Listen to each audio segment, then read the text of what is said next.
గత వారం రోజులుగా వివిధ డిజిటల్ మీడియా ఛానల్స్ కానీ యూట్యూబ్ ఛానల్స్ కానీ సోషల్ మీడియా ప్లాట్ఫామ్స్ అయినటువంటి Facebook, Twitter, Insta, యూట్యూబ్లలో Bandi Sanjay గారి పైన వారి కొడుకుకు సంబంధించినటువంటి కేసు బండి సంజయ్ గారికి అంటగడుతూ జరుగుతున్నటువంటి దుష్ప్రచారం పైన లేనిపోని ఆరోపణలు, చాలా డిమీనింగ్గా డిఫెమేటరీగా వస్తున్నటువంటి కంటెంట్స్ పైన బండి సంజయ్ గారు నిన్న సిటీ సివిల్ కోర్టుని డిఫమేషన్ సూట్ ద్వారా ఆశ్రయించడం జరిగింది. ఆ డిఫమేషన్ సూట్లో 2 పిటిషన్స్ ఫైల్ చేయడం జరిగింది ఐఏలు.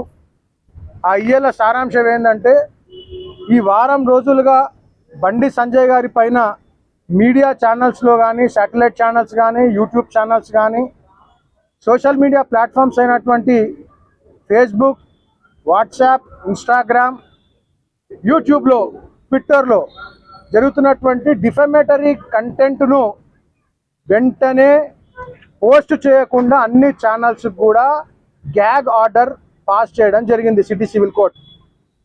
రెండో అయ్యే ఏంటిదంటే, ఇప్పటి వరకు చేసినటువంటి మొత్తం కంటెంట్ మొత్తం కూడా తొలగించాల్సిందిగా సిటీ సివిల్ కోర్ట్ అన్ని ఛానల్స్కి, అన్ని మీడియా ఛానల్స్కి, అన్ని సోషల్ మీడియా ప్లాట్ఫామ్స్కి కూడా ఆదేశం జారీ చేయడం జరిగింది.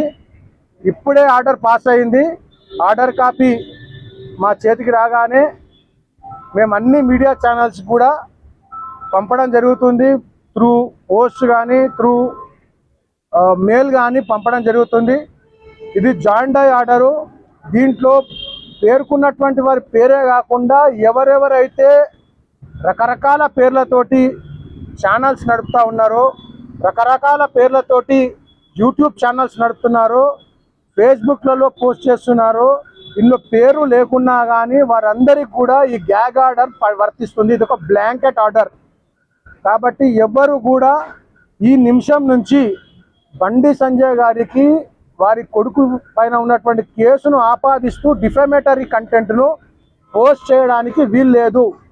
అలాగే ఇప్పటి వరకు పోస్ట్ చేసినటువంటి కంటెంట్ను కూడా వెంటనే తొలగించాల్సిందిగా, లేని పక్షంలో వాళ్ళందరి పైన కూడా పోస్ట్ చేసినటువంటి కంటెంట్ను డిలీట్ చేయకపోయినా వాళ్ళందరి పైన కంటెంప్ట్ ఆఫ్ కోర్ట్ కింద చర్యలు తీసుకోబడతాయని చెప్పి మీ అందరికి కూడా మీడియా సమక్షంలో అందరికి కూడా తెలియజేయడం జరుగుతుంది. ఈరోజు హైకోర్టులో విచారణ జరిగిందా? ఈరోజు హైకోర్టులో ఉన్నటువంటి పిటిషన్ ఇంకా విచారణకు రాలేదు. అది రావడానికి ఇంకొక గంట సమయం పడుతుంది.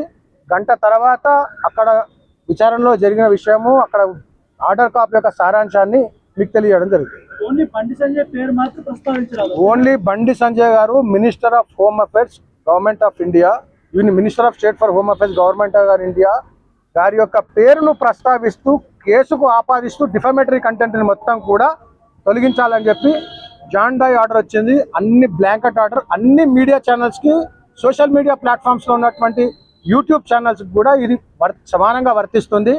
ఎవ్వరూ దీంట్ నుంచి తప్పించుకునే ఆస్కారం లేదు. అన్ని కంటెంట్ను కూడా వెంటనే డిలీట్ చేయాల్సిందిగా ఆర్డర్ ఉంది. హైకోర్టులో వాదనల తర్వాత పోలీసులు ఎంక్వైరీ చేస్తే ఈరోజు బాలిక మైనర్ అని తెలియదు. దానిపైన ఇంకా సబ్జుడైజ్ ఉంది. కోర్టు విచారణ మొత్తం చేసిన తర్వాత పోలీస్ వాళ్ళు పబ్లిక్ ప్రాసిక్యూటర్ తరఫు నుంచి ఏమేమి సాక్ష్యాలు పెడతారో, మా దగ్గర ఉన్న సాక్ష్యాలు మేమేం పెట్టబోతున్నామో ఇవన్నీ జరిగిన తర్వాత కోర్టు విచారణ చేసిన తర్వాత ఇచ్చిన ఆర్డర్ పైన మేము మీ అందరికి కూడా మళ్ళీ వచ్చి బ్రీఫింగ్ చేస్తాం. 15వ తేదీ రోజు హాజరవుతాను పోలీసుల ముందు కూడా భగీరథ ఒక లేఖ ఇచ్చారు. ఈరోజు 15వ తేదీ 15వ తేదీ కావడానికి రాత్రి 12 ఉంది. కాబట్టి అప్పటి వరకు ఆర్డర్ కోసం వెయిట్ చేయండి. Thank you. నైట్ వరకు అటెండ్ అవుతారా భగీరథ? ఆర్డర్ వచ్చిన తర్వాత